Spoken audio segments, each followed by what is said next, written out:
एक नगर में रतन नाम का एक लड़का रहता था। फिर एक दिन की बात है, रतन और उसके पिता का आपस में झगड़ा हो गया। उनके पिता रतन से कहने लगे, कोई कामकाज तो करते नहीं हो, पूरा दिन ऐसे ही पड़े रहते हो।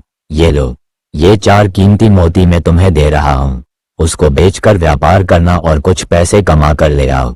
रतन ने 4 मोती ले लिए और सोचने लगे, मैं इस मोती को बेचकर व्यापार करूंगा और बहुत सारा धन कमाकर पिताजी को दिखाऊंगा। यही सोच के साथ वह परदेश में जाने के लिए निकल पड़ा। रास्ते में उनकी मुलाकात एक साधु से हो गई। साधु अपने आश्रम की ओर जा रहे थे। रतन ने साधु को आवाज दी और वे तेजी से चलकर साधु के पास आ गए। रतन ने साधु को नमन किया। साधु ने उनको आशीर्वाद दिया और कहा, बेटे तुम कहाँ जा रहे हो? रतन ने कहा, महाराज मेरे पिताजी ने मुझे घर से निकाल दिया है, अब परदेश में जाकर व्यापार करूंगा और अपने पिता के लिए बड़ा आदमी बनकर दिखाऊंगा। मेरे पिताजी ने मुझे 4 मोती दिए हैं जिससे मैं व्यापार करूंगा। ऐसे ही आपस में बातें करते करते वे दोनों रास्ता काट रहे थे। फिर रतन ने साधु से कहा, महाराज आपकी बातों से लगता है कि आप तो बहुत महान हैं। अब आप मुझे कोई ऐसी प्रेरणादायक कहानी सुनाए जिससे मुझे कुछ प्रेरणा मिले और कहानी सुनते सुनते हमारा रास्ता भी आसानी से कट जाए। साधु महाराज ने कहा, ठीक है, लेकिन इसके लिए आपको मुझे आपके पास रहे 4 मोती में से एक मोती देना होगा। फिर रतन ने सोचा, मेरे पास 4 मोती है, जिनमें से एक मोती अगर मैं साधु को दे देता हूं तो बाकी बचे 3 मोतियों से भी मैं अपना व्यापार आसानी से कर पाऊंगा। ये सोचकर रतन ने साधु को एक मोती दे दिया। फिर साधु ने रतन से कहा, सुनो, अगर आप परदेश में जा रहे हो और मेरी कहीं ये बात पर अमल करोगे तो वे तुम्हें बहुत काम आने वाली है। फिर साधु ने कहा, परदेश में जाकर अगर आपको कोई ठीक ठाक व्यापार ना मिले तो भी कभी खाली मत बैठना। जो भी काम मिले, चाहे वो छोटा हो या बड़ा, पूरी मेहनत से उसे कर लेना, जिससे तुम परदेश में रहने का खर्च चला पाओगे और काम का अनुभव होगा। परदेश में जाकर खाली बैठना हमारे लिए नुकसानदायक होता है। रतन ने कहा, ठीक है, मैं ऐसा ही करूंगा, मगर आप कहानी तो सुनाए। साधु ने कहा, कहानी तो पूरी हो गई। रतन ने कहा, ये तो उपदेश था। ठीक है, उपदेश ही सही, लेकिन अब आप दूसरी कहानी सुनाए। साधु ने कहा, इसके लिए आपको मुझे दूसरा मोती देना पड़ेगा। थोड़ी देर विचार करने के बाद रतन ने साधु को दूसरा मोती दे दिया और कहा, अब आप कहानी सुनाए। साधु ने कहा, बेटे, परदेश में रहकर कभी किसी दूसरे की वस्तु पर या पैसे पर छल कपट या प्रपंच से अपना अधिकार मत करना। दूसरे की वस्तु या धन को मिट्टी के समान समझना। रतन ने कहा, ठीक है, अब आप आगे की कहानी सुनाए। साधु ने कहा, कहानी तो खत्म हो गई। रतन ने कहा, ये तो उपदेश था, इतने उपदेश के लिए आपने मुझसे एक मोती ले लिया। साधु ने कहा, बेटे, ज्ञान का कोई मूल्य नहीं होता, उसकी कीमत आपको तभी पता चलती है जब आप पर कोई विपत्ति आती है और उस ज्ञान के सहारे से आप विपत्ति में से उबर जाते हैं। रतन ने कहा, ठीक है, अब मैं आपको एक और मोती दे देता हूँ, आप मुझे एक और उपदेश दे दीजिए। इतना कहकर रतन ने एक और मोती को साधु के हाथ में रख दिया। फिर साधु ने कहा, बेटे, अगर किसी का गुप्त भेद आपको पता चले तो उस भेद को कभी किसी तीसरे व्यक्ति को मत बताना। रतन ने कहा, ठीक है। अब रतन के पास सिर्फ एक ही मोती शेष रह गया था। उसने सोचा कि एक मोती से मैं व्यापार तो नहीं कर पाऊंगा, क्यों ना इस मोती को भी साधु को देकर उसके बदले में एक और उपदेश सीख लिया जाए। फिर रतन ने साधु बाबा के हाथ में चौथा मोती भी रख दिया और कहा, बाबा, आप मुझे एक उपदेश और दे दीजिए। साधु ने कहा, ठीक है, मैं तुम्हें एक उपदेश और दे देता हूँ। ऐसा कहकर साधु ने रतन से कहा, अगर रास्ते में तुम्हें कोई प्रेम से बुलाकर 2 मिनट बैठने को कहे तो कितना भी कीमती काम हो, उसे छोड़कर तुम उसके साथ थोड़ी देर जरूर बैठना। उसके साथ की गई 2 मिनट की मुलाकात तुम्हें बहुत काम आ सकती है। फिर रतन ने कहा, बाबा, आपके उपदेश मुझे बहुत अच्छे लगे, अब मेरे पास कोई मोती नहीं बचा है, नहीं तो मैं 2-4 उपदेश और सुन लेता। साधु ने कहा, बेटे, किसी के उपदेश को या किसी की शिक्षा को बिना मूल्य चुकाए ग्रहण नहीं करना चाहिए, लेकिन फिर भी तुम कहते हो तो मैं तुम्हें एक उपदेश और दे देता हूँ। ऐसा कहकर साधु ने रतन से कहा, बेटे, परदेश में जाकर किसी भी दुराचारी स्त्री का भरोसा कभी मत करना, उसके मन में क्या चल रहा है ये कोई नहीं जानता। फिर साधु ने रतन से कहा, बेटे तुम्हारा और मेरा साथ इतना ही था, अब पास ही मेरा आश्रम है और मैं अपने आश्रम पे जा रहा हूँ। इतना कहकर साधु अपने आश्रम की ओर चलने लगे।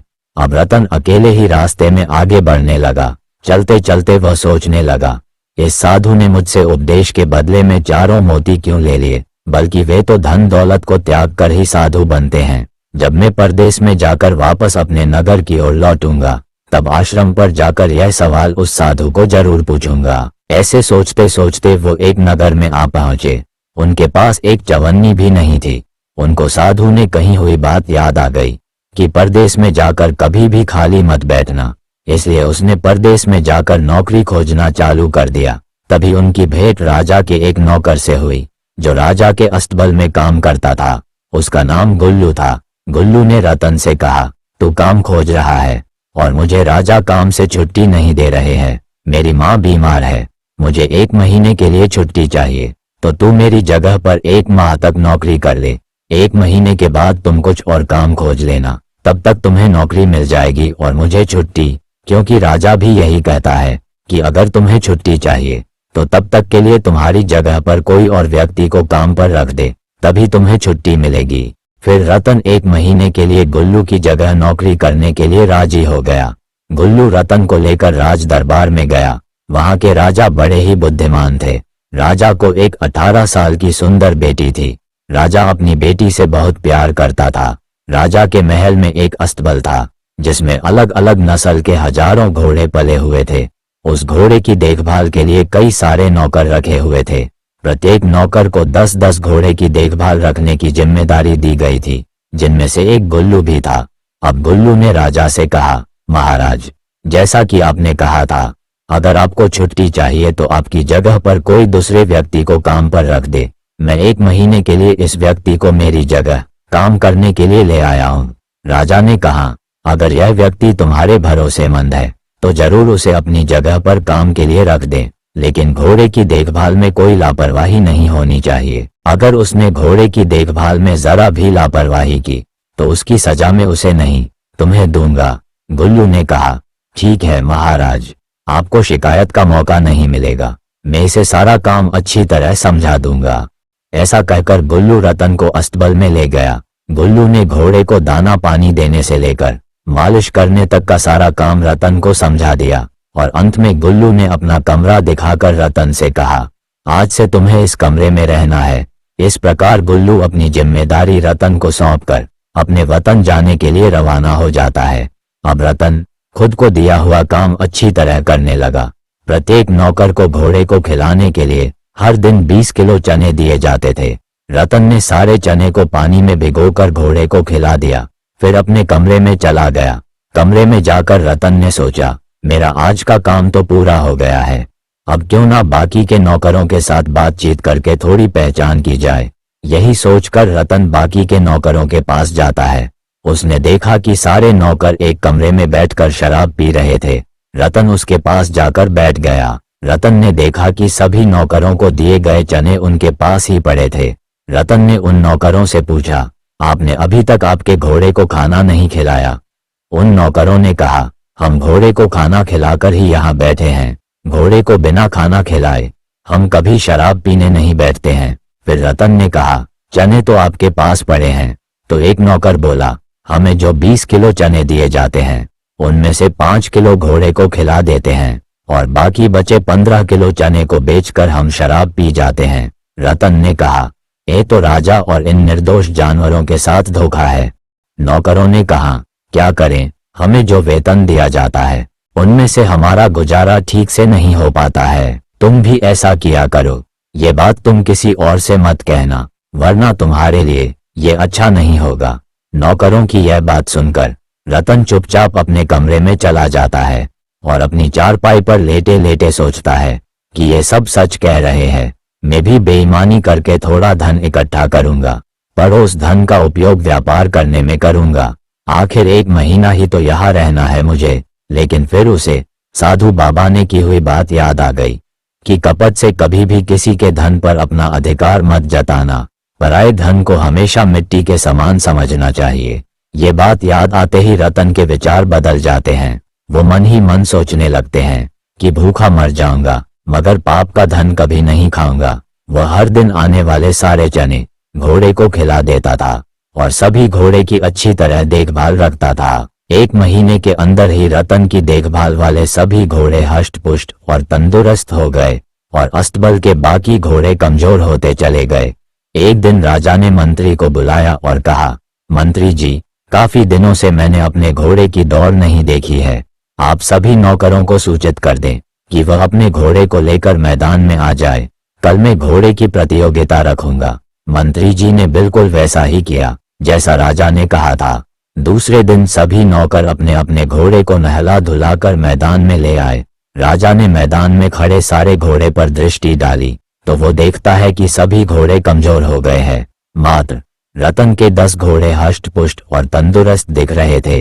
वे दौड़ने के लिए फुरफुरा रहे थे। राजा ने मंत्री जी को बुलाया और कहा, हमारे सभी घोड़े तंदुरुस्त थे, ये इतने कमजोर कैसे हो गए? क्या नौकर उसे अच्छी तरह खिलाने पिलाने में लापरवाही रखते हैं? अब राजा रतन के पास आकर उनके घोड़े को देखते हैं। रतन के सभी घोड़े हष्ट-पुष्ट और स्वस्थ थे। ये देखकर राजा बहुत प्रसन्न हुआ। दूसरे दिन राजा ने रतन को अपने दरबार में बुलाया और पूछा, तुम वही हो जिसे गुल्लू ने अपने स्थान पर रखा है? रतन ने कहा, हाँ महाराज, मैं वही हूँ। राजा ने कहा, क्या तुम मुझे बता सकते हो कि अस्तबल के सारे घोड़े कमजोर और तुम्हारे घोड़े इतने तंदुरुस्त क्यों हैं? रतन ने कहा, जरूर बता सकता हूँ, लेकिन ये बात मैं तभी बताऊंगा जब अस्तबल के सभी नौकर यहाँ मौजूद होंगे। राजा ने आदेश देकर तुरंत अस्तबल के सभी नौकरों को राज दरबार में बुला लिया। फिर राजा ने रतन से कहा, अब बताओ, बाकी घोड़ों के कमजोर होने का क्या कारण है? रतन ने कहा, महाराज, आपके बाकी नौकर बड़े बेईमान और लालची है। आपकी ओर से प्रत्येक नौकर को हर दिन 20 किलो चने दिए जाते हैं, लेकिन वह सभी नौकर सिर्फ 5 किलो चने ही घोड़े को खाने के लिए देते हैं। बाकी के 15 किलो चने को बेचकर जो भी धनराशि मिलती है वे उसकी शराब पी जाते हैं। लेकिन मैंने पूरी ईमानदारी से आपका दिया हुआ राशन घोड़ों को खिलाया है, इसलिए मेरे घोड़े हटे कट्टे और तंदुरुस्त है। रतन की यह बात सुनकर राजा बहुत क्रोधित हो गया। उसने बाकी के नौकरों पर बिगड़ कर कहा, हरामखोरों, क्या मैं इसी बात की तनख्वाह देता हूँ तुम्हें कि तुम घोड़े के दाने भी खा जाओ? ये सुनकर सभी नौकरों का सर नीचे की ओर झुक गया और डर के मारे थर थर कांपने लगे। नौकरों ने कहा, महाराज, हमें माफ कर दीजिए, अब दोबारा ऐसी गलती कभी नहीं होगी। राजा ने कहा, नहीं, तुम सब ने मुझे धोखा दिया है, मैं तुम सबका सर अभी अपनी तलवार से काट दूंगा। राजा को अत्यंत क्रोध में देखकर रतन ने कहा, महाराज, इस बार इन्हें माफ कर दीजिए, मुझे उम्मीद है कि दोबारा ये गलती नहीं करेंगे। रतन की बात सुनकर राजा ने सभी नौकरों को चेतावनी देकर छोड़ दिया। राजा ने रतन को शाबाशी दी और अपनी उंगली में पहनी हुई अंगूठी को निकालकर उसे दिया और कहा, तुम्हें जब भी मुझसे मिलना हो तब ये अंगूठी पहरेदारों को दिखाकर तुम किसी भी समय मुझे मिल सकते हो, और आज से तुम्हारा काम अस्तबल के सभी नौकरों पर नजर रखना है। अगर कोई नौकर दाने की चोरी करता है तो तुरंत उसकी खबर मुझे मिलनी चाहिए। इस तरह राजा ने रतन को अस्तबल के मुख्य निरीक्षक के रूप में नियुक्त कर दिया। फिर रतन अस्तबल में आता है और सभी नौकरों को बुलाकर कहता है कि इस बार तो मैंने आपको बचा लिया, लेकिन दोबारा अगर गलती करोगे तो राजा तुम्हें मृत्यु दंड दे सकते हैं। दूसरी ओर 1 महीने की छुट्टी लेकर अपने घर गया हुआ गुल्लू 1 महीना पूरा होने के बाद अब वापस लौट आता है। गुल्लू के आते ही अस्तबल के सारे नौकर ने मिलकर रतन की करतूत उसे बता दी। गुल्लू ने कहा, तुम चिंता मत करो, अब मैं आ गया हूँ, तो उसे वापस जाना होगा। नौकरों ने कहा, नहीं, ये वापस जाने वाला नहीं है। राजा ने उसे हम सब पर नजर रखने के लिए अस्तबल के मुख्य निरीक्षक के रूप में नियुक्त कर दिया है। नौकरों की यह बात सुनकर गुल्लू मन ही मन रतन से जलने लगा। फिर वह रतन के कमरे की ओर चला गया। गुल्लू को आते देख रतन बहुत खुश हो गया।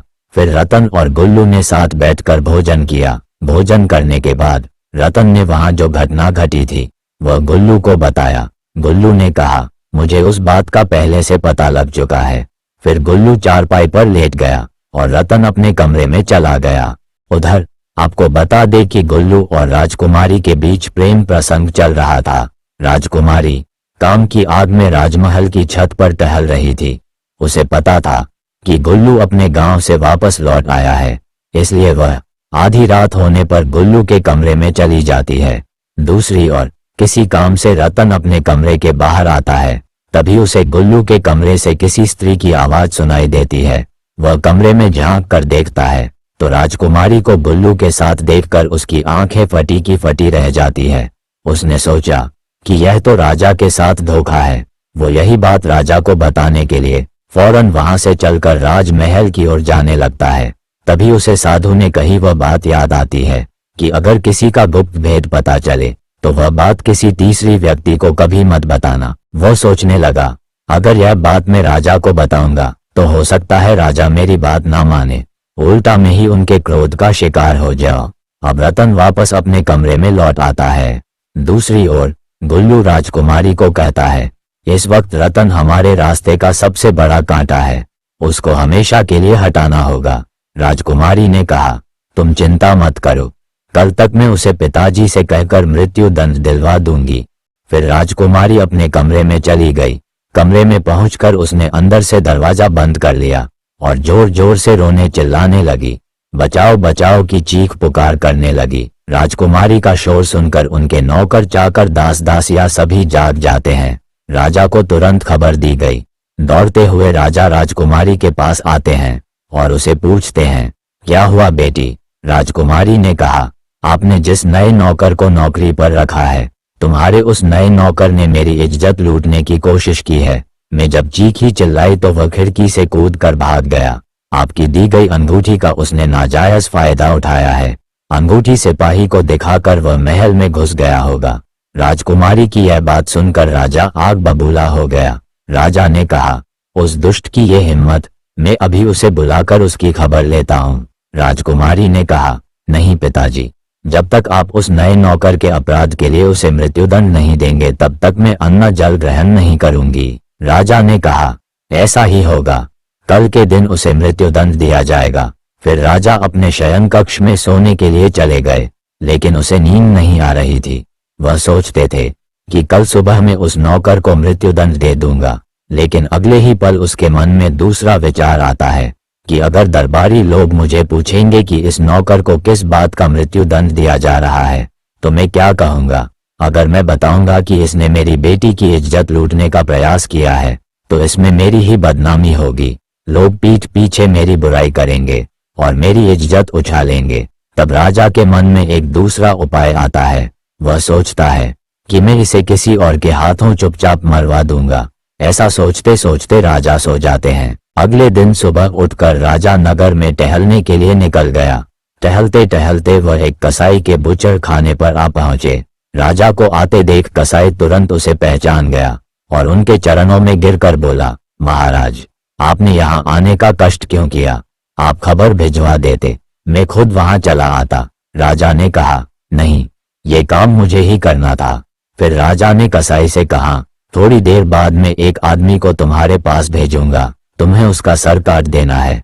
उसके बाद में एक और आदमी को भेजूंगा। अब कटे हुए सर को कपड़े के टुकड़े में बांधकर उस दूसरे आदमी को दे देना है। राजा की यह बात सुनकर कसाई चौंक जाता है। कसाई ने कहा, महाराज, ये आप क्या कह रहे हैं? राजा ने कहा, मैं ठीक कह रहा हूँ। इस काम के लिए हम तुम्हें इनाम देंगे। अगर तुमने इस काम को नहीं किया तो हम तुम्हें तुम्हारे परिवार के साथ जेल में डाल देंगे। कसाई ने कहा, नहीं, मैं आपका काम अच्छी तरह करूंगा, किसी को भी इस बारे में पता नहीं चलेगा। फिर राजा वहां से चले गए और कसाई उस आदमी का इंतजार करने लगा। यहाँ राजा ने राजमहल में आकर रतन को बुलाया और कहा, मेरा एक जरूरी काम के लिए तुम्हें बाहर जाना है और मुझे विश्वास है कि यह काम सिर्फ तुम ही कर सकते हो। रतन ने कहा, बताइए महाराज, आपका जो भी काम है मैं पूरी निष्ठा से करूंगा। राजा ने कहा, तुम्हें इस वक्त एक कसाई के बुचड़ खाने में जाना है और वहां जाकर कसाई तुम्हें जो चीज दे वह चुपचाप लेकर वापस आ जाना है। लेकिन एक बात का खास ध्यान रखें, ये काम बिल्कुल गुप्त तरीके से करना है, किसी को भी इस बात का पता नहीं चलना चाहिए। रतन ने कहा, ठीक है महाराज। ऐसा कहकर वो कसाई के पास जाने के लिए चल पड़े। रास्ते में वो एक कुटिया के पास आ पहुंचे। कुटिया के बाहर कुछ साधु संत भजन कीर्तन कर रहे थे। इनमें से एक साधु ने रतन को बुलाया और कहा, बच जा, थोड़ी देर हमारे पास बैठकर भजन कीर्तन करो, सब कुछ यहीं रह जाएगा, केवल यही साथ आएगा। रतन ने कहा, नहीं, इस वक्त मैं बहुत जरूरी काम से जा रहा हूं, इसलिए मैं आपके पास रुक नहीं सकता।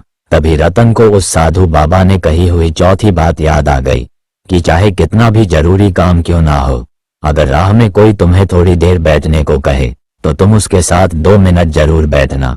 फिर रतन उस साधु संतों के पास बैठकर भजन कीर्तन करने लगता है। उधर राजा को रतन के कटे हुए सर को लेने के लिए किसी व्यक्ति को कसाई के पास भेजना था। राजा अपने महल की खिड़की के पास खड़े थे। तभी उनकी नजर महल के बाहर टहलते हुए गुड्डू पर पड़ी। उसने गुड्डू को बुलाया और कहा, तुम इसी क्षण कसाई के बूचड़ खाने पर चले जाओ और कसाई तुम्हें जो भी चीज दे उसे चुपचाप लाकर राजकुमार के कक्ष में रख देना। और हाँ, उस बात का विशेष ध्यान रहे कि कसाई ने दी हुई चीज को तुम रास्ते में खोलकर देखने की कोशिश मत करना, वरना तुम्हें कड़ी से कड़ी सजा दी जाएगी। गुड्डू ने कहा, ठीक है महाराज। ऐसा कहकर वो कसाई के पास जाने के लिए चल देता है। अब बूचड़ खाने में आकर उसने कसाई से कहा, मुझे राजा ने आपके पास भेजा है। कसाई ने कहा, ठीक है, तुम अंदर जाओ, मैं अभी आता हूँ। गुल्लू को राजा के प्लान के बारे में कुछ भी पता नहीं था। वह जब अंदर गया तो कसाई ने पीछे से आकर उसका सर काट दिया और उसे एक कपड़े के टुकड़े में बांध लिया। उधर रतन भी थोड़ी देर भजन कीर्तन करने के बाद कसाई के पास आ गया तो कसाई ने उसे वो पोटली दे दी जिसमें गुड्डू का कटा हुआ सर रखा था। अब रतन उस पोटली को लेकर राजमहल में राजकुमारी के कमरे में जाता है। रतन को जिंदा देख राजा और राजकुमारी चकित रह गए। उसने रतन से कहा, तुम यहाँ कैसे? रतन ने कहा, महाराज, ये कैसी बात कर रहे हैं आप? आपने तो मुझे कसाई के पास कुछ चीज लेने भेजा था। अब राजा और राजकुमारी के सामने रतन ने जब इस पोटली को खोला तो इसमें गुड्डू का कटा हुआ सर को देखकर उसकी आंखें फटी की फटी ही रह गई। फिर रतन ने राजा से कहा, महाराज, आपने गुड्डू को क्यों मरवा दिया? लेकिन राजा के पास उसका कोई जवाब नहीं था। राजा को ये बात समझने में देर नहीं लगी कि रतन से पहले गुड्डू कसाई के पास पहुंच गया होगा, इसलिए कसाई ने रतन की जगह गुड्डू का सर काट दिया है। अब राजकुमारी गुड्डू का सर लेकर जोर जोर से रोने लगी और कहने लगी, प्रियतम, हमारी चाल हम पर ही उल्टी पड़ गई। हमें तो रतन को मरवाना था, लेकिन आप खुद। ऐसा कहकर वह पागलों की तरह रोने लगी। अपनी बेटी की यह करतूत देखकर राजा बहुत क्रोधित हो गए। उसने गुस्से से अपनी तलवार खींची और अपनी बेटी से बोले, मुझे सब सच सच बता दे, क्या रतन निर्दोष है? फिर राजकुमारी ने राजा से सब सच सच बता दिया तो राजा सर पकड़कर बैठ गया। वो कहने लगे, ये मैं क्या करने जा रहा था? अपनी दुराचारी बेटी के कहने पर मैं एक निर्दोष व्यक्ति की जान ले लेता। भगवान, तुमने मुझे इस अपराध से बचा लिया। अब राजकुमारी अपनी ही नजरों में गिर चुकी थी। उसने राजा के पास से तलवार छीनकर खुद ही अपने पेट में घोंप दी और मरते मरते कहने लगी, पिताजी, मुझे माफ कर देना। उस घटना से राजा को वैराग्य हो जाता है। अगले दिन राजा ने दरबार में सभी को इस घटना के बारे में बताया और कहा, आज से मैं अपना राज त्याग रहा हूँ और अपनी जगह पर अपने नौकर रतन को यहाँ का राजा नियुक्त करता हूँ। राजा की यह बात सुनकर सभी दरबारी लोग हैरान थे। सभी ने मिलकर राजा को समझाने का बहुत प्रयास किया, लेकिन राजा ने किसी की एक नहीं सुनी और वे सब कुछ त्याग कर रतन को राजगद्दी सौंपकर भजन कीर्तन के लिए जंगल में चले गए। अब नए राजा के रूप में उत्तम बड़ी कुशलता से राज चलाने लगा। राजा रतन उस साधु को मिलना चाहते थे जिसने रतन को 5 उपदेश दिए थे। रतन कुछ सिपाही को लेकर जंगल में उस साधु के पास गए। वहां जाकर उसने साधु बाबा को प्रणाम किया और कहा, गुरुजी, मैं वही व्यक्ति हूँ जो कुछ महीने पहले आपको जंगल के रास्ते में मिला था। आपने जो भी उपदेश दिया मैंने उसका पालन किया है। अब मैं राजा बन गया हूँ, लेकिन आपकी एक बात मुझे समझ नहीं आई। आप तो सब मोह माया को छोड़कर ही साधु बने हैं, लेकिन फिर भी आपने मुझसे उपदेश के बदले में मोती क्यों लिया? साधु ने कहा, बेटे, मुफ्त की चीज को लोग जीवन में ठीक से उपयोग में नहीं लाते, उपयोग में वही लाते हैं जिसमें कठोर श्रम या धन लगा हो। अगर मैं तुम्हें ज्ञान आपको मुफ्त में देता तो शायद आप उसका पालन नहीं करते। आपका दिया हुआ मोती मेरे किसी काम का नहीं है। अगर आप चाहो तो उसे वापस ले जा सकते हो, उसे गरीबों में बांट देना।